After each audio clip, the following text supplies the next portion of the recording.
The following presentation is brought to you by NotaryStars.com. If you find this presentation useful, consider liking the video, sharing the video, or even becoming a member to join the nearly 10,000 notaries throughout the country who are dedicated to signing agent excellence to serve their clients with superior notary and signing agent services. Notary Stars offers over 150 plus hours of previously recorded page-by-page training on every loan product under the sun. We offer live training daily so you can ask questions from a trained instructor and receive phone support no matter who you're working with.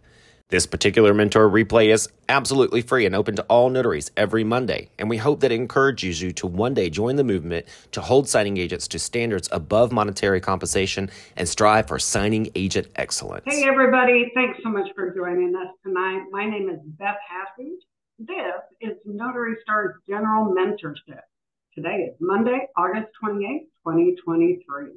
Please remember, if you're driving, that this meeting is being recorded, and we would prefer, if you're watching live or even watching the replay while driving, that you remain off camera and keep your eyes on the road. That's our standard PSA to start our program.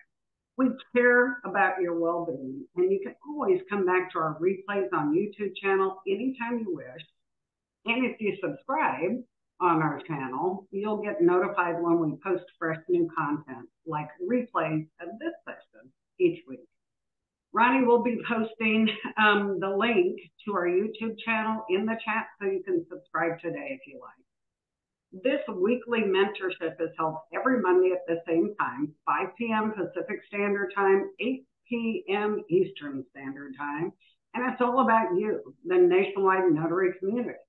So we hope that you'll turn your cameras on, bring a question, or share something you know with your colleagues here today. All you have to do is virtually raise your hand to get into queue by using the raise hand feature at the bottom of your Zoom screen. And don't be timid or afraid, because this is your time and we want to hear from you. Mr. Ronnie, we don't really have any announcements today, so my preamble is going to be really pretty short. So if you're ready to get us started with micro topics and some of our jot form questions, we'll get right into it. Awesome. Listen, guys, I want to bring up something today right at the beginning. We don't have any announcements, but there's something that I wanted to kind of bring to the forefront today. Two things, actually. First thing, I want to ask all of you to turn on your cameras. I don't care if you're in your pajamas, just put it from here up. Our industry is moving toward being more and more on camera, and I want you guys to get comfortable. So I'm going to ask you each time that you come to the meeting. Now, you don't have to if you're driving a car, and you don't have to if you're in your home, but this is a loving place. Nobody's judging you. We all live in different houses, but we want to see your faces. We want to connect with you. We want to look in your eyes. We want to see your reactions. We want to see you raise your hand if you don't know how to virtually raise your hand. So please turn on those cameras, because, you got to get comfortable as we move into the RON of this industry. And listen, this is Zoom. You can put on a filter, you can blur your background, but on RON, you can't do any of those things. So might as well get comfortable with a filter and all those things here. I learned that very quickly. You guys know I joke about loving my filters here. I don't look this way in real life, but I love my filters. But when I do a RON, you get Ronnie. And I want you guys to get very comfortable being on camera, interacting, talking to people through a computer screen, because it is becoming more prevalent. And no matter what state you're in, even if you're in California, it's coming in your state at some point. So you've got to get comfortable talking and interacting with people on camera. I'm kind of excited to talk about this right at the beginning. We do have a lot of questions, so I'm going to try to make this as quick as possible. But I think this is something that I'm going through as a business owner that I think you will need to relate to at some point in your career. A lot of you may be right at the beginning. You might be like, wow, that's deep. That's far down the road. But it's not that far down the road. Over the last 5 years of Notary Stars, we've had probably just under a hair of 10,000 notaries come through. And I'm very proud of all of those notaries who have come through, gone off to start their career. Some of them are still here to this day because they're just that passionate about what we're doing here. Others, they check in. I know that they watch the videos. We get questions from them. They're continuing to better themselves. And I recently, sat in on a documentary about promoting a company and what really happens. And it really resonated with me. And it's been on my mind for about a month now. And I've really struggled with the identity of Notary Stars since the beginning. In the whole entire 5 years, you guys might think, wow, they have so much training under the hood. At first, I came in guns blazing. Okay. I want to have more training. Owning a signing agency, I saw the holes in other training. I see the whole six-figure mentality out there. I want to make six figures. I want to make six figures. And I was like, no, you got to know what you're doing.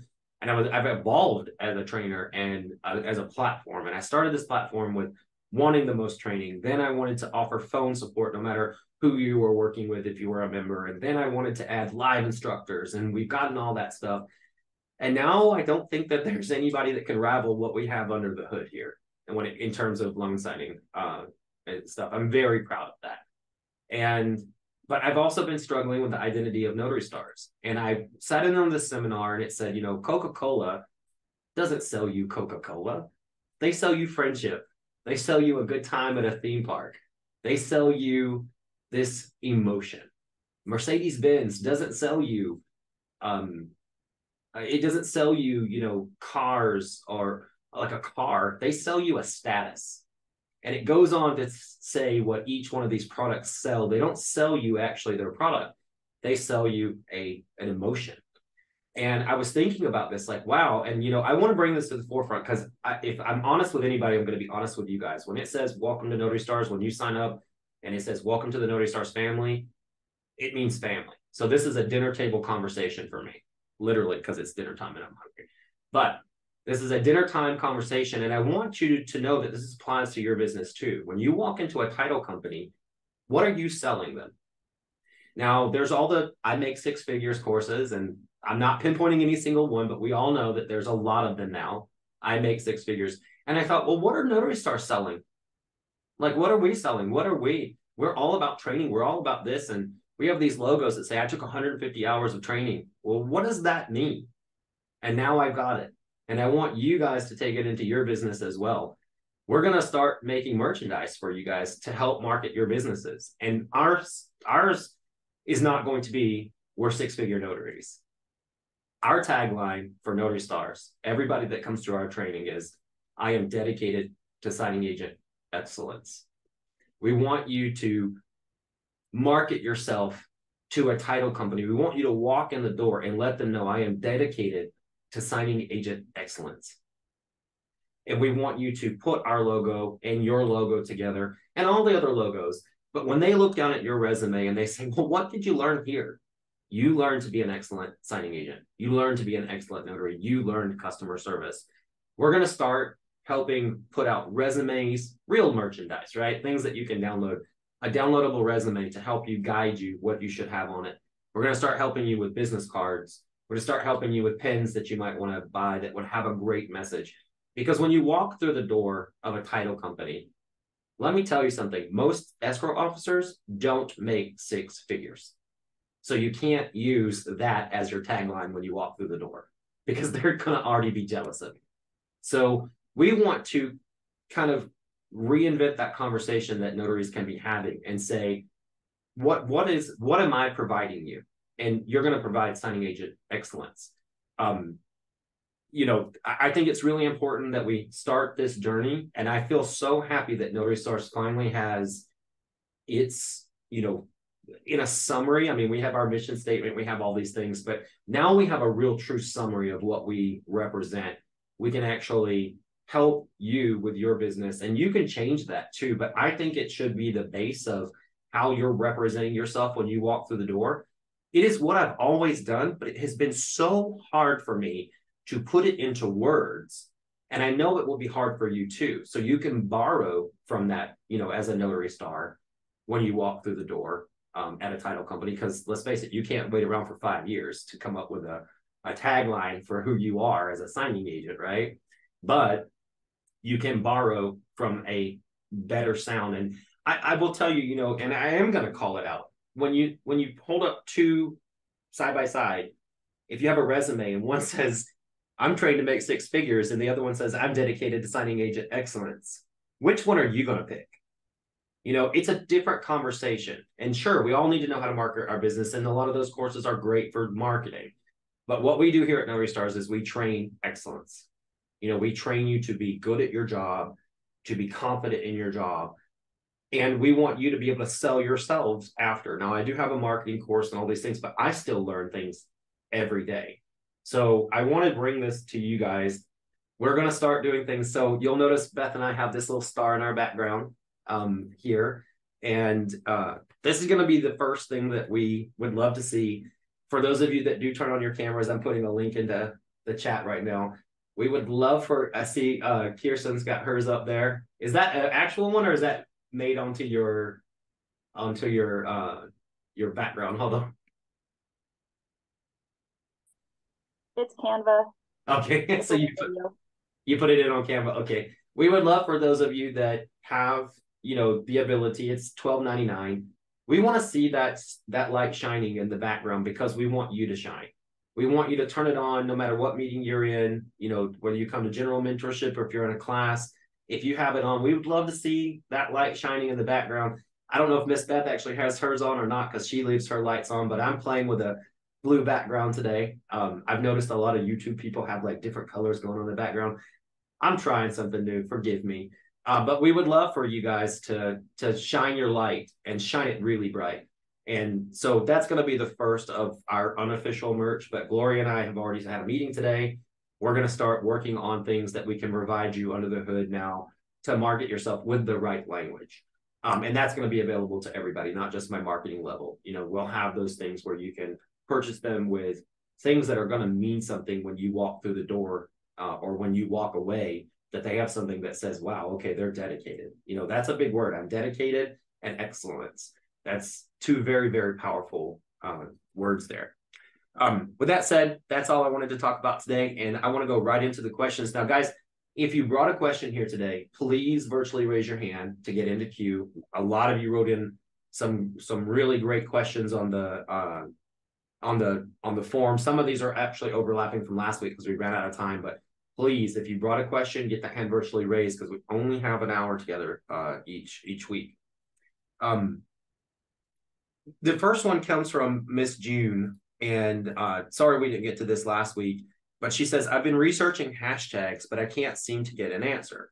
I understand you describe what you do, Notary Public, where you're located, city and state, but then it does confuse Google, but then does it confuse Google when you include members of your target audience, hashtag title company, loan officers? Is this too much information to include? Also, you should be more.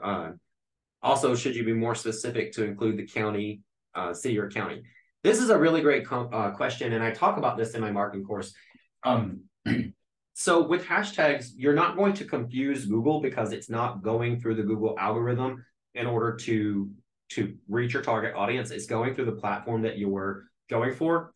If you are using hashtags, I see notaries using them incorrectly all the time. And here's a free marketing tip. If you're using hashtags, you should be using things like your local city and state. Instagram, TikTok, all of those will tell you how popular the hashtag is before you use it. But you should use things for your target audience. So you don't need to use the word notary public at all. You're only advertising to other notaries at that point. You should use hashtags like title company, closing date, realtor, Arizona real estate, whatever state you're in, New Jersey real estate, New Jersey realtor. Look at the hashtags and come up with a list of hashtags and rotate them. Okay, you're going to want to rotate using hashtags in order to get the most success out of them. This is coming from, even recently learning things. But I do see notaries all the time using hashtag loan signing agent, hashtag title and escrow, not following loan signing agents. They're not following notary. They're following title and escrow because they're making the same mistake. They're marketing to their audience. And a lot of the marketers that do title and escrow, they know what they're doing, are realtors. But look at some of the most popular realtors or title companies online that have tons of followers and base how their hashtags, just reverse engineer it. And you'll see how they're reaching their audience, okay? But that was a really great question, and I'm sorry we didn't get to it last week, but I really enjoy getting to that. Now, I saw a hand go up. and then it went down. There's one from Oregon. Awesome. Let's get this question in here.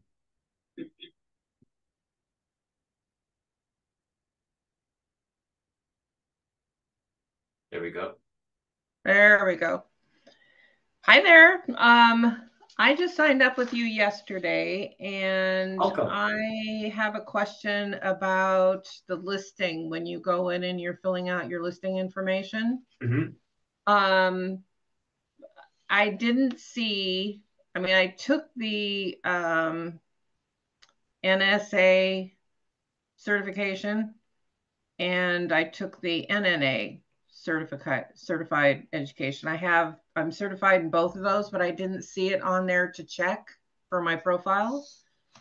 Yes. So when you are logged into your Notary Star listing, I'll show you where that goes. And it does help. I mean, there was a list of stuff, and I didn't see anywhere on there that it could say that I was an NSA certified. Yeah. So I'll show you where that is in your listing. Give me one moment here.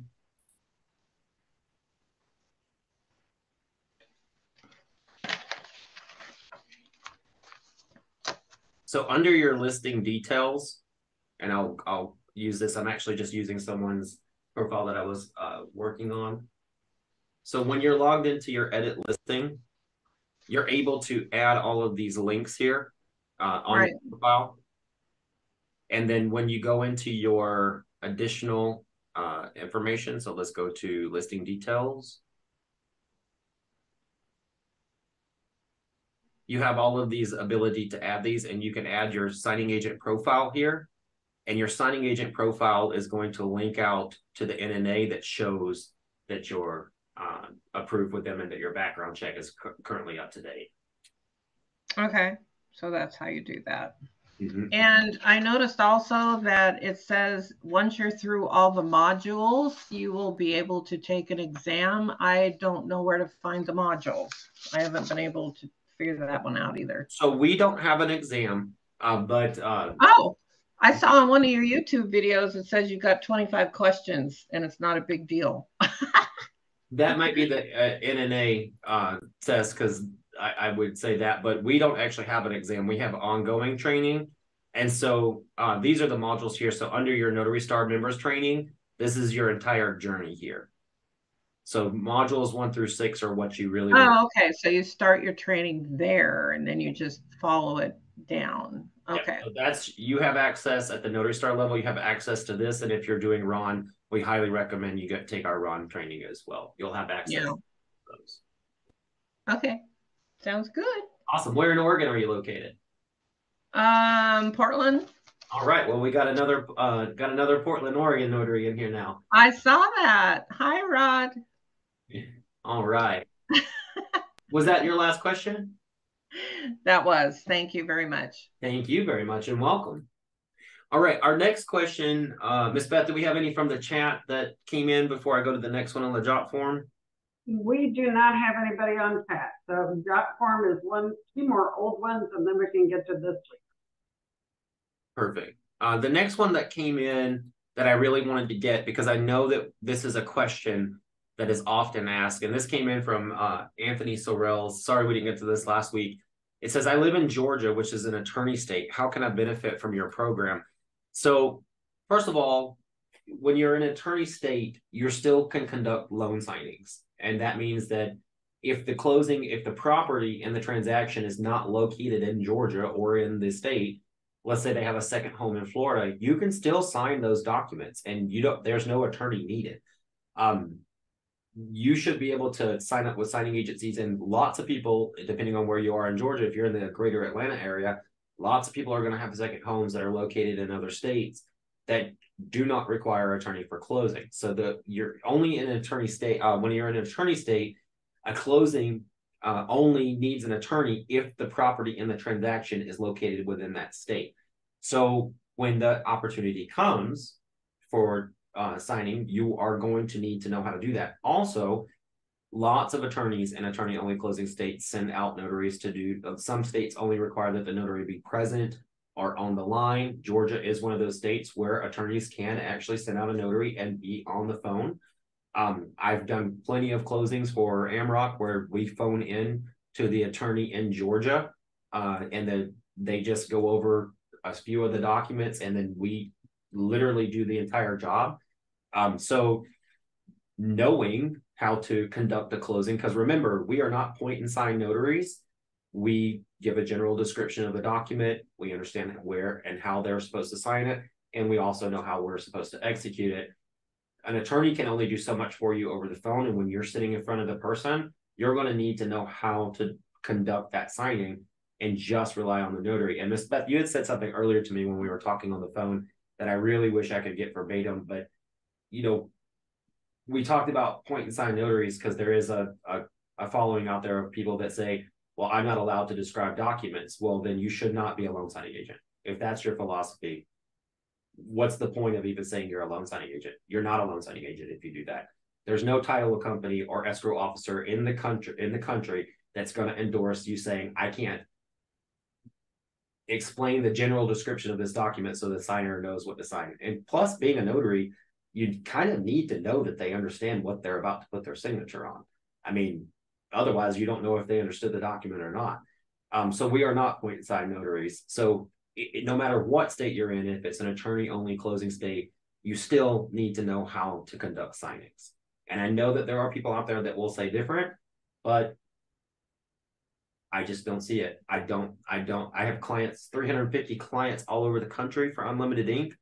And I don't have a single client in any state, which we're in almost every state, that would tell you that it's okay. And our biggest client is out of Georgia. So they would never say that we only want point and sign notaries. In fact, if we ever get a survey that says that's what the notary said, they immediately want them on a blacklist. They don't want to use the notary again. So that would be the huge amount of time in class. Going over a signing that could take you 20 minutes at the table. We do such a deep dive into the minute details. And I used a term that Ronnie laughed at and says, don't say that in public. Very deep dive, granular training down to a rice grain. I wasn't going to say it.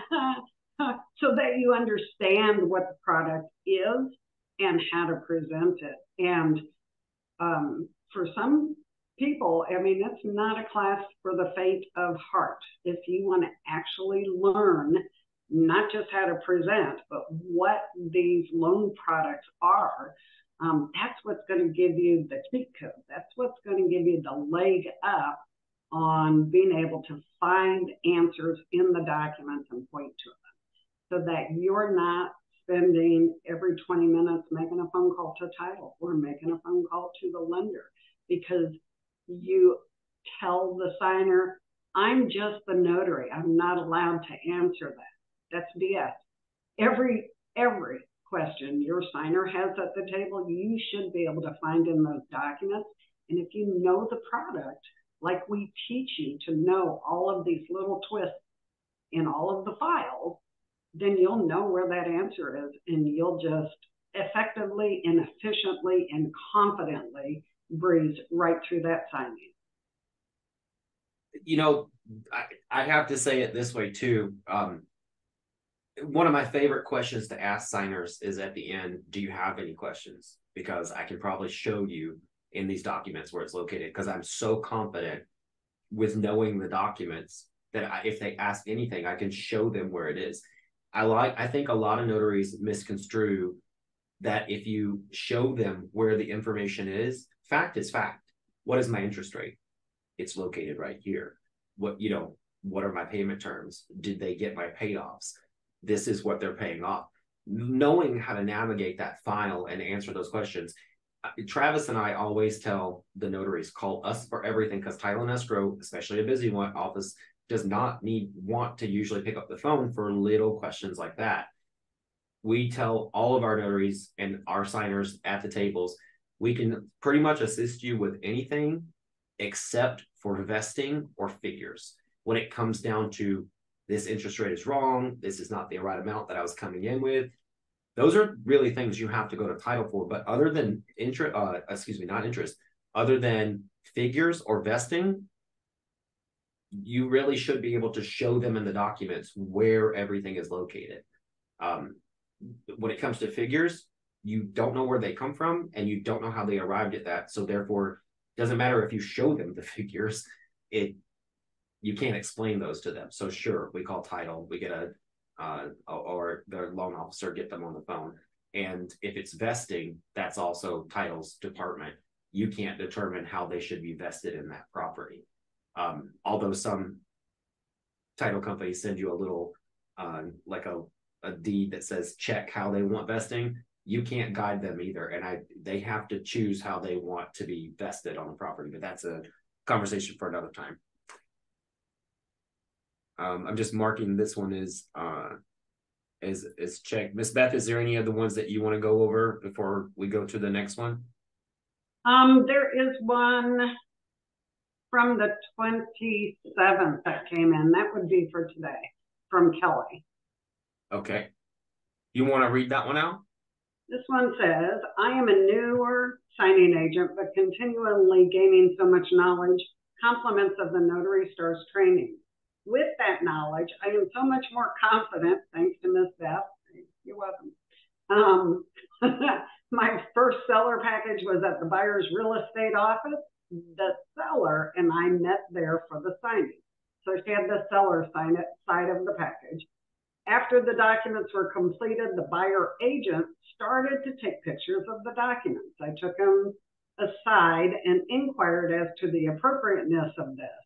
He assured me that he was always in touch with this particular title company and does hundreds of transactions with them. Hundreds? That's the real estate agent? Okay. Even so, would it have been appropriate to let him proceed? I wasn't certain and erred on the side as I was ultimately responsible for the delivery of the package to the title office via the signing service thing. So,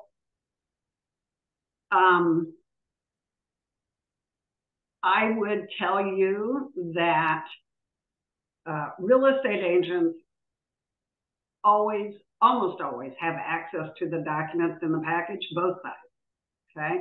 They are privy to that information.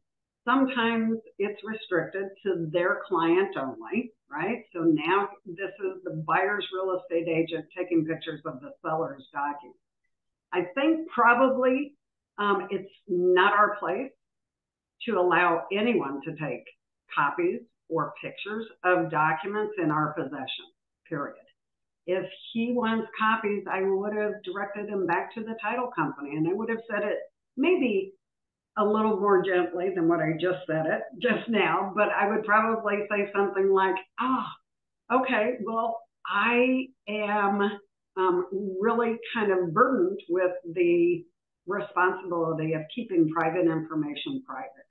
So I'm sure the title company would be happy to give you copies of all of the documents that you need at the end of the signing, and leave it at that and kind of take my package and hold it close to the vest, right? And just let him deal with it that way. It is unusual, particularly for this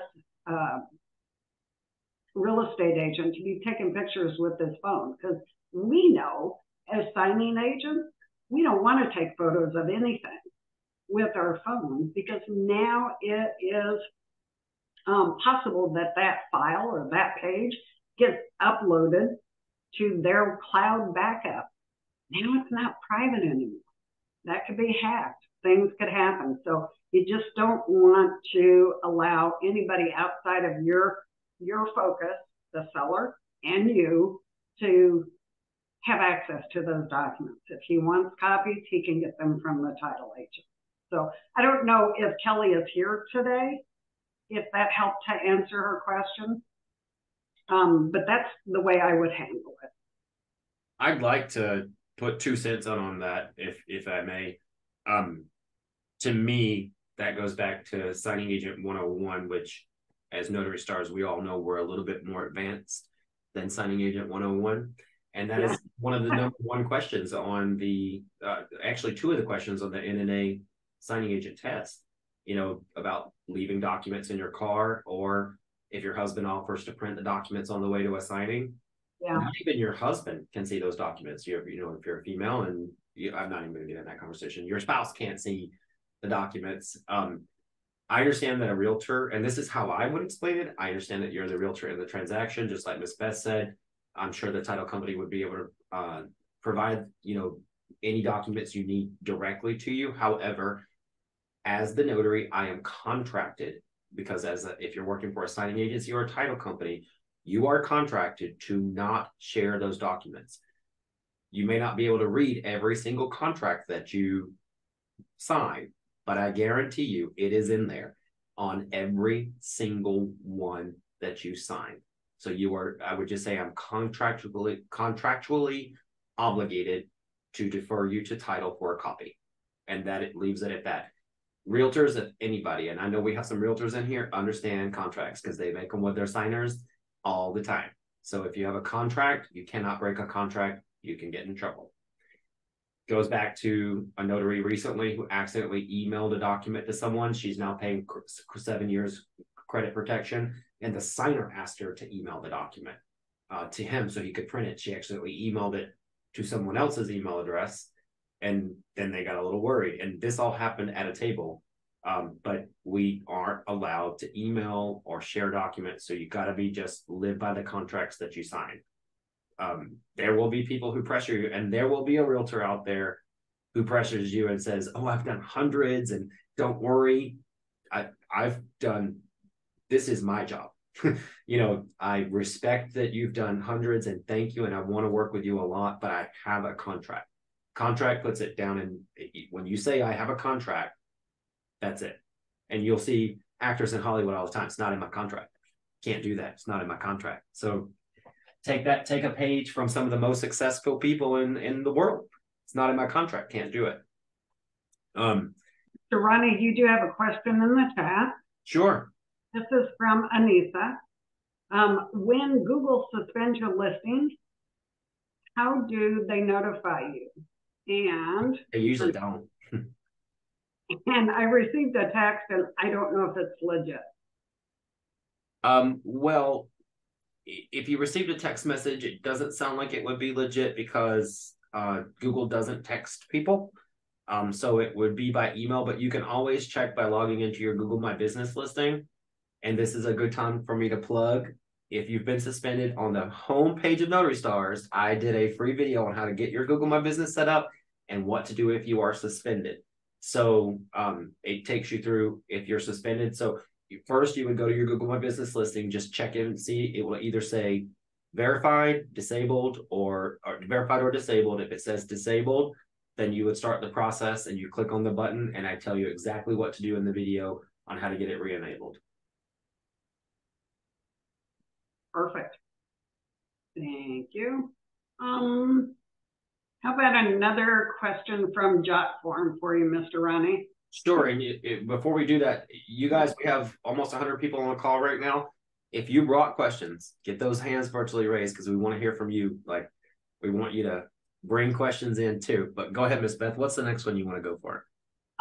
This is for you. This says, well, does a notary need to apply for an EIN if he or she is doing notarizations as a side job, part-time, or without having much profit from that? This is actually going to be a two-part answer because it's perfect. And I know that you didn't know this, but this also is very perfect for Anissa's question as well, because this happens a lot with disabling Google My Business listings. So does a notary need to apply for an EIN number? No, you don't need an LLC. As a single member LLC, you are not really being protected in any way. The government still looks at you as a sole proprietor. You might have LLC at the end of your name. It's a lot of expense. I would say no, you don't have to have it. And unless you're planning on involving or really, getting into, more than 6 figures, it's kind of useless. I operated as a single notary for years. And then I had to get an LLC and do those things. So no, you don't have to have one. It doesn't add any protection for you at all in any way.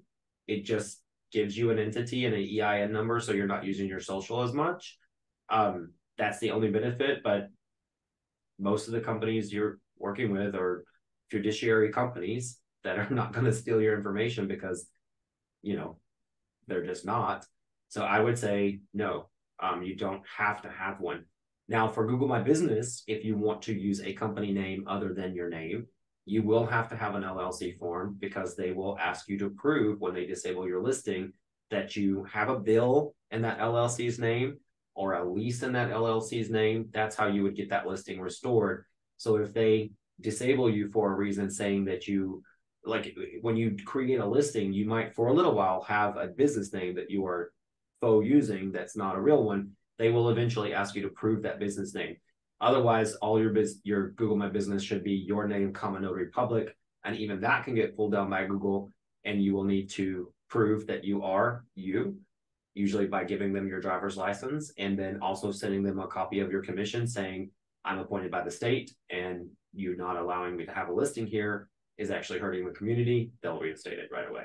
You want to do that professionally. You don't get hot-headed about it, but you want to do that professionally. But no, you don't have to have an LLC in order to operate as a notary. And I always say, unless you're really going for high dollars or you're, you know, no reason for you to have it. It's just more stress and more work. There's something interesting in the chat here. It's from Ron O'Neill. Ron, if you can raise your hand in the gallery so we can find you. And what I'd like for you to do is talk to us about this scenario live rather than typing it in, because I'm not sure that I understand what you're saying quite here. Come on, Ron, where are you? Let's see. There we go. I pinned you up, Ron. Let's see if we can get you. Miss Beth, can you ask them to unmute there? There we go. It's Rod O'Neill. I don't see him. I found him. Hello. Can you guys hear me? Yeah, now we can hear you. Sorry, I am a new visitor. I just thought I got an email from you guys. I thought I'd just check in and see what was going on. I actually enjoy what you guys are talking about. So I'm doing the prep for signing out tomorrow. But what I threw in the chat was I actually had a client come to me today. They were not.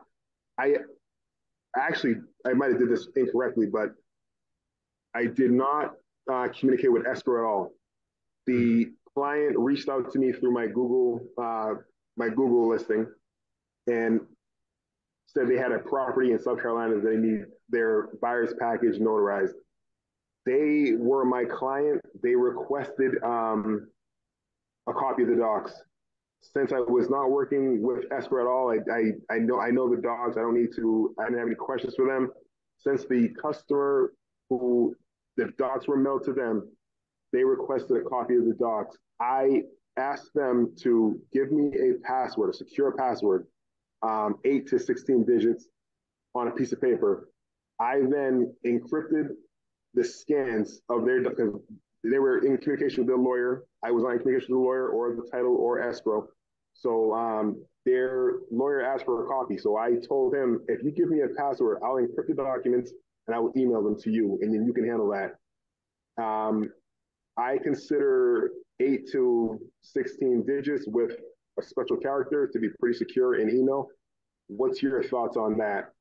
Since I wasn't working with the banks, should I have reached out to the escrow and kind of, because I didn't need any information from them. It was all in docs. I just make sure everything was signed properly, and I've done that a million times, nothing to it. Okay, so you're saying that you had the buyer, right? Yes, come to me directly. And the buyer contacted you and said, I need for you to come notarize my package to purchase property. And you said, no problem. And you went over there. No, he came to my office. Right? Yeah. Okay. And you just notarized those documents. And then he says to you, I want a copy of the documents. Well, because it was a general notary work client, you shouldn't have been taking those documents with you. They should have been left with the person that hired you. So I'm a little lost on the scenario for the copies. that you were referencing. Unless you took everything out to your car and copied them on your mobile printer and gave them a copy, but then you said you emailed them. So bring me up to speed on that other half. How did Sure, I'll bring him to speed. He actually came to my office.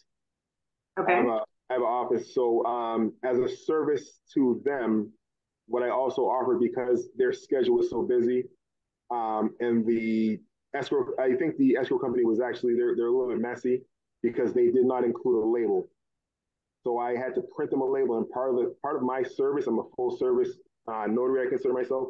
So what I did was I advised them that I would drop these in FedEx for them and provide them, one, an invoice for their records, two, a scan of the documents for their records, and also three, tracking numbers, so they know that their documents will arrive on time tomorrow morning at 10:30 a.m. So they actually came to my office. I didn't go to them, and at my office I have a big Xerox scanner. Okay. Okay. What state are you in? Boston, Mass. Mass. Okay. So they're coming to you, they're bringing you your documents, you're signing them there, but they wanted a digital copy. So Correct. you scanned them and emailed them to them using a password that they gave to you. Correct. Well, you didn't have a contract that said you can't share information because they came to you direct. It typically, it for all intents and purposes was general notary work, or if you want to call it specialty work, like some others do, that's fine too. So you didn't have a contract with a hiring party that specifically told you how to handle documents. You're still protecting your requirements for Graham-Leach-Bliley, which is the Privacy Act, because you didn't share it with somebody other than the signer. So that's perfectly fine in my book. What do you think, Ronnie? I think that's great. And honestly, if you have a standalone location, first of all, these are exactly what we offer people over the telephone that have title companies just mail them documents here at Unlimited Ink. We use mobile notaries. Of course, you have a physical location. One thing, our phone calls are recorded so we can explain to them how we return documents over on a recorded line, and we let them know it's being recorded. If you have a physical location, if you're going to share those documents with anybody outside, I would come up with like a form that states, you know, I'm wishing this be shared with this email address, have them write it down, and that, you know, and the password, just like you did. I think you did a great job. I think I would just come up with a form that has something that I could put in my records that said, if they want me to email them to an attorney or what have you, that they gave me permission to do so. And of course, sign. Very quick form, nothing, you know, just like you did with the password, just have them write down anybody else that they wish it to be sent to. Yeah. Okay, yeah, I like that as well. That's awesome. What I did was I emailed them to him, password protected, and was like, hey, if you want to send them to your lawyer, send them to whoever, but they're in your possession now, and I kind of absolved myself of any liability by encrypting them so that if somehow a third party got a hold of them, the password was not in the email. The password was a password that was created by him, and it seems like he had no issues opening it. So I will also in the future create a form that I'll have them sign where if they want me to send something off, I need your signature and your authorization. Yeah. And I would actually put in there, just to save myself a little trouble, that, you know, very simple sentence that would say, I authorize, you know, whatever your name is or your company name is, however you go. I don't know if you operate by a company name, to you know, send electronically the documents we service today that may or may not contain sensitive information. And, you know, however you want to word it, but I would keep that information, you know, it may contain personal or sensitive information. Just because we do so many different types of documents, you never know who you're working with. So if you're going to email them, you may want to come up with like a little form that allows you to do so. Good deal. Good deal. Thanks for the info. Thank you. Now, guys, I want to say that is really for somebody who has a physical location that's operating as a signing agent, not for a mobile notary working with a signing service. With a signing service, you can't create a form and then say it's okay for me to email documents. You will lose your job very quickly having signers sign that form. That is specifically for him because he owns an office and the documents came to him, not through a title company. Just want to make sure because I don't want to misguide anybody on that. Miss Beth, what you got up next for us? For you, from Manuel Puga out of the great state of California. He says, I am a California notary. I've been getting a good amount of pushback from clients after they hear there is a travel fee involved. I'm a California notary and there's no other way around but to disclose the travel fee before rendering the notary service. I have used travel fee, convenience fee, and even a service fee, but I still get, I'll call you right back. Any better way to address the travel fee or those additional fees to clients so they understand the value I'm bringing to the table? Okay, that's a really great question. Manuel, are you able to come to the forefront for to talk about this as well? Let's see if he can unmute there. I don't know if he's available, or I know he's here with us as well. Oh, wait, I just unmuted you. Sorry. I unmute again. There you go. Are you with us? Yes, I'm here. Okay, perfect. So if you virtually raise your hand, we can actually see your face while we're talking. This is a really great question, and I have the same problem here in Arizona. People call and they want to know what the fee is. I would say that the best thing for you to do is to say, this is the total fee. You know, this is our this is my fee, and if they're going to proceed, then you can give them a breakdown, because you're still giving them the breakdown prior. Sorry, my friends are very curious about something that's going on over there, guys. Shh. But what I usually do. Sorry, guys. This is a real live show. It ain't. So things happen. But the way I have done it, and it seems to work well, is first of all, I make sure that they understand that I'm a mobile notary, that I'm coming to them. I don't have a physical location. We're establishing that I'm a travel notary, and then I give them the full price of what it would be. And then, do you charge your customer prior to leaving? You're on mute there again. No. Okay. I think you should get into the habit, and I think all notaries should get into the habit of charging prior to leaving for the appointment. So I give them the total, and on the invoice, I break down travel fee, admin fee, all of those things, so that they pay it before I leave. And I always let the clients know, as soon as you pay the invoice, I'll be on my way. You know, and if I'm late, it's because you didn't pay your invoice on time. So that's how I handle it. We tell them up front, and on our booking form online, it does break it out for them. There are many times where we state just the price and they go the other way. You know, people are always looking for a deal. If you're advertising on Yelp, I guarantee you a lot of those customers are just shopping for a deal, and you do too when you go on there, so you can't blame them. But people are looking for a deal. So I just give them the price up front, and if it converts, then great. If it doesn't convert, it's just a part of being business. We've all called somewhere to check the price on something and then decided that we weren't going to do it because it was not our price. So you're just going to have to deal with that being in business. It's not personally against you or you as a notary. Thank you very much. Thank you. Alrighty, guys, we have just about 10 minutes left in this session. So if you have a question, please raise your hands now. We have a few more jot form questions that were sent in that we still need to address, but I encourage everybody to raise those virtual hands, get into queue so that we can get your questions answered tonight. Mr. Ronnie, there is another jot form question for you. This is from Jacqueline, whatever her last name is. I'll say it wrong, but it looks like Register.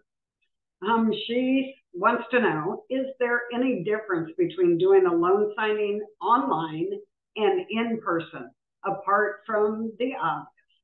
If so, is there any videos of how to conduct an online signing?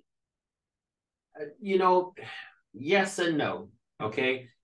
First of all, there's the added element. First of all, you have got to really know what you're doing as a loan signing agent. on camera, but you're probably on camera anyway when you're going into people's homes, because lots of people have cameras all over their house. There are probably some of you right now that have them pointed right at your dining room table, and you don't think about it because it's either home security and you get complacent about it, or you have dogs that you check in on when you're gone. There are high definition cameras available for $19.99. You can hook your whole home up tonight and have them running 24/7. But when you're conducting a RON, there are certain things you need to be able to say and work into your spiel that you might not have been saying before, like, do you consent to the recording of this entire transaction? Because there are some states that even if it's apparent that it's being recorded, that you have to tell them. That's why when we do these recordings, it says there's a recording in progress, and you have to click a little button that says it's being recorded. Because there are certain states where you can get sued if you don't tell them it's being recorded. Your state may not say that you have to tell them, but they may be in a state where you have to tell them. So there are nuances that you need to learn. You have to ask for consent of electronic signatures. Other than that, just being able to navigate your software. So yes and no, there are some added elements that you may not use all the time in your regular lingo, but other than that, no. I mean, a loan signing is a loan signing is a loan signing, other than the different loan products that are out there. Okay. Next up. This one, maybe I can weigh in for you. This one is from Michaela Kinney. Yeah, I hope I said that right. Can we put examples of minor permission to travel forms, powers of attorney forms on our Google business page, or is this considered practicing law? That's really easy to answer that. If they are examples and clearly marked as a sample or an example form, absolutely you can do that. If you're posting them there for them to download and use, that's a big no-no. Ronnie? 100% agree. I think you can give examples, because there are people who, I still have people to this day that handwrite letters to get notarized here in Arizona, and they may need an example guide, but as long as you're saying this is an example of a form and that you're not suggesting that they use it, you may even want to go put the little watermark that says example. Yeah. So it protects you, so they can't say I pulled this off of their listing or their website. You can use all the examples that you want. Yeah. And you can also point them in the direction when you're talking about consent forms for minors, consent to travel forms, minor passport forms, your governor's office probate forms for living wills, powers of attorney, that sort of thing. You can put those links out from your website. That might be a more valuable form of connection for you, because if you have your attorney general's office on there for power of attorney forms, passport service link out for passport applications, those sorts of things, that's more valuable to someone to be able to go from point A to point B without having to stop and search it out themselves, right? So yeah, that'd be really, really good. Miss Beth, we've only got a few minutes left. I will take a last call for any questions, for any hand raises, but I want to share something with you guys while we're waiting for those that actually happened this weekend. I would like to say a star has fallen. And I live by my words when I say that if you are not a kind person, I don't care what you pay me or how hard you work, you will not work with me or you will not be a part of our group. I did eject someone from the Notary Stars Facebook group. I ejected them from the platform, refunded their last month's membership, and blocked them from even accessing our site. And I'll tell you the story. We received an email this weekend that said, I've built up my business and I don't like working for the signing agency because of lowball fees. And, I was on the hold for 10 minutes and nobody answered. And, I've taken training beyond, the National Notary Association. That's great. but you still have a place in this world and you're still working as a signing agent. Okay. You do not send emails to Unlimited Ink or any of the signing agencies that we promote you out to that speak this way, because you will not get to use my name or my training on your resume. I will remove you in a second, and then you will get a blacklist from that company and me and Signing Order and any other platform that I have it. Part of being a Notary Star is being a respectable person. I call it diva notary syndrome, and men get it too. I am not targeting women when I say diva, because I'm a diva. I'm definitely a diva, you guys know. But you cannot get diva notary syndrome. The bigger you get, you pick up an order, you follow it through. If you don't like working with a company, you can simply politely decline. And I will tell you, when you send an email like that, or when you say, I don't want to work with a company, or tell them that they be polite, because I'm going to tell you something, guys. You will see everyone you see on your way up, you will see on your way down.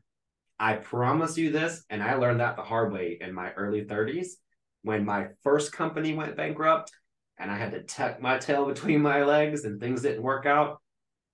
You have got to learn as a business owner to be kind, considerate, and if you just don't want to work with someone, be polite, exit the door, save them for a rainy day when your calendar's not filled up. But our Notary Stars, if people forward me something about you, you will not be a part of this community. Okay.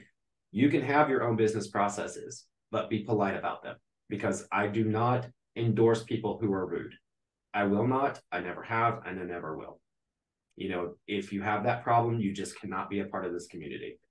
You can be and shine your light all you want to, as long as it's kindly. Okay, just remember. Yeah, exactly. Well said. You're not going to get anywhere. You catch more flies with honey. Okay, I'll leave it at that. Miss Susan, you have your hand raised there.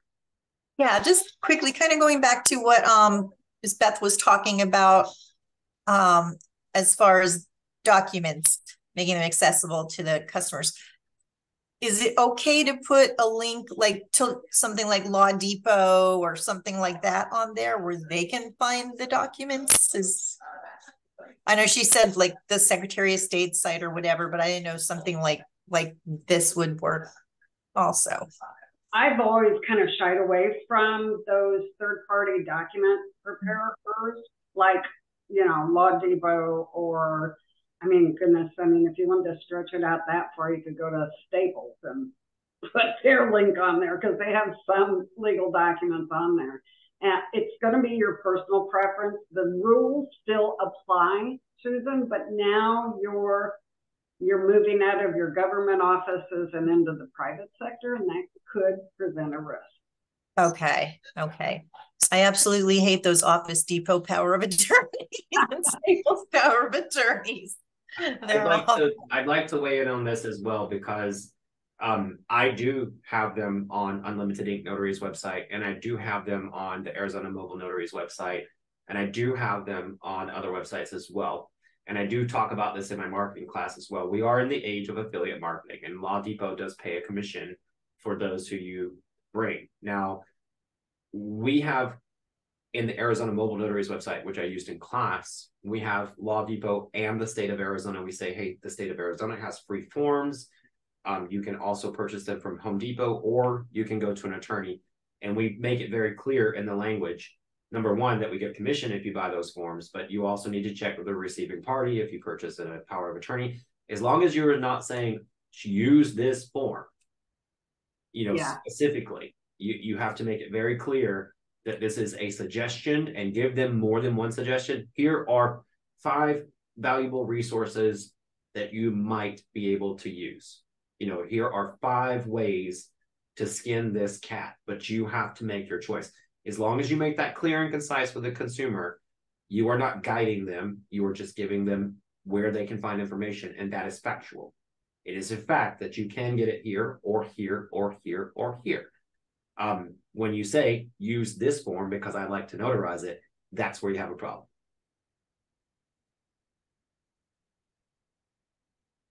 That you got 2 very different answers there, and that's okay, because we're two things. And no, Miss Beth is probably more right than I am, but we have to live in a world where we have sometimes to agree to disagree on how to do things. Right. Okay. Thank you. No, I was just referencing, there's a little bit of a difference there too. Ronnie's a company. Ronnie's a big company. Ronnie's a signing service, and they have the training side of the company as well. For us as individuals, it gets a little bit, I think, less clear as to where we should be dipping our toes into the water.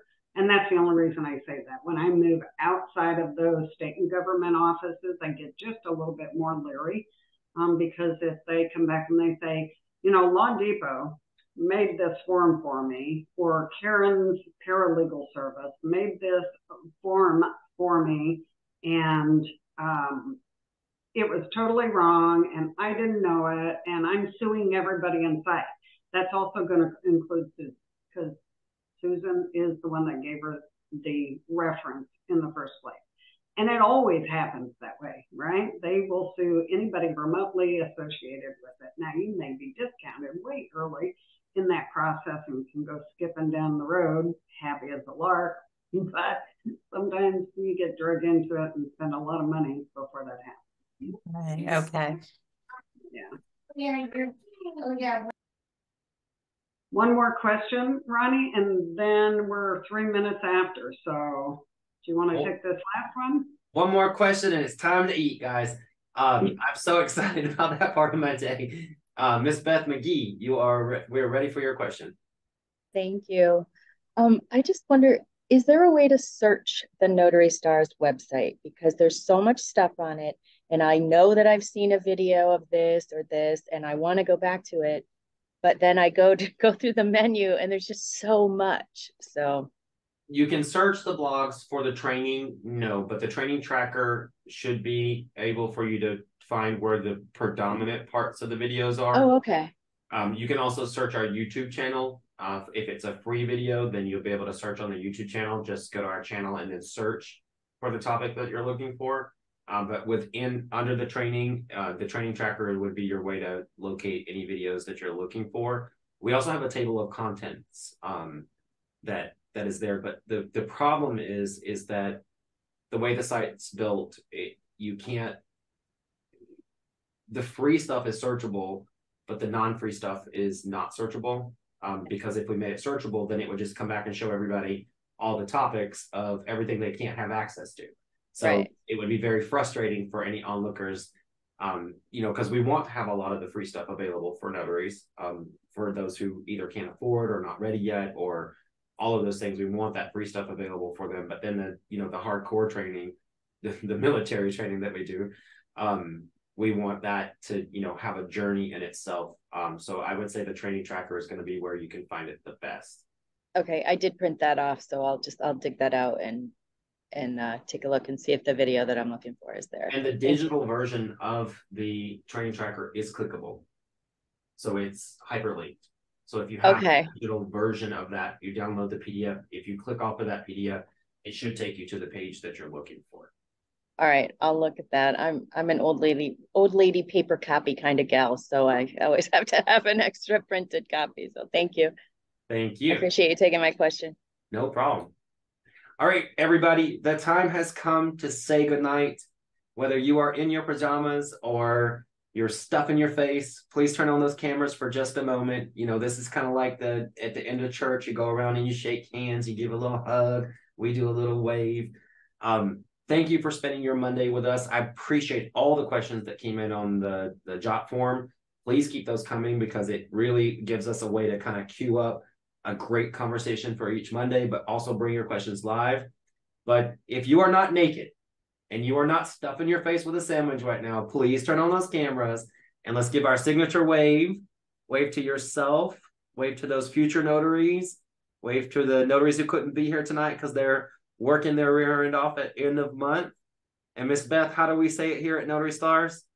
Well, I want to thank all of you for taking time to spend time with us this evening and allowing us to be a voice along your journey.